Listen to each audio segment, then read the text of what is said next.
Hello friends, મારી ચેનલમાં આપ સૌનું સ્વાગત છે। આજે આપણે બનાવીશું બટર નાન, ઈસ્ટ અને તંદૂર વગર તવા પર જ એકદમ રેસ્ટોરન્ટ જેવી જ। તો તેના માટે મેં અહીં 400 ગ્રામ મેંદો લીધો છે। તેમાં આપણે 3થી 4 ચમચી ખાટું દહીં એડ કરી દઈશું। ત્યારબાદ તેમાં બેકિંગ સોડા, 2 ચમચી ખાંડ, સ્વાદ અનુસાર મીઠું અને 2 ચમચી તેલ એડ કરી દઈશું। ત્યારબાદ તેને આપણે સરખી રીતના મિક્સ કરી લેશું। દહીં તેનું પાણી છોડશે એટલે આપણે જરૂર મુજબ થોડુંક જ પાણી એડ કરી દઈશું, જેથી કરીને આપણો લોટ એકદમ ઢીલો ના થઈ જાય। હવે તમે જોઈ શકો છો કે મેં અહીં થોડુંક જ પાણી એડ કરીને સરખો લોટ તૈયાર કરી દીધો છે। ત્યારબાદ તે લોટને આપણે એક બાઉલમાં કાઢી લેશું। હવા ના જાય એ રીતના ઢાંકીને 2 કલાક માટે રાખી દઈશું।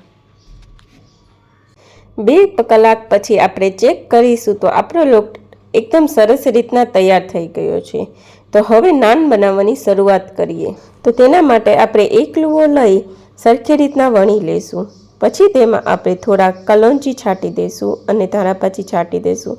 ત્યારબાદ તેને પાછું 1 કે 2 વખત વણી લેશું, જેથી કરીને બંને અંદર સરખી રીતના લોટમાં ચોંટી જાય।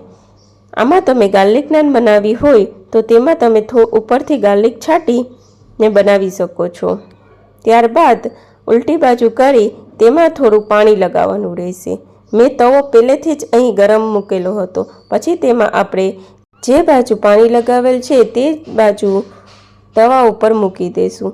પછી થોડા બબલ્સ આવે પછી તેને આપણે ડાયરેક્ટ ફ્લેમમાં શેકવાની રહેશે।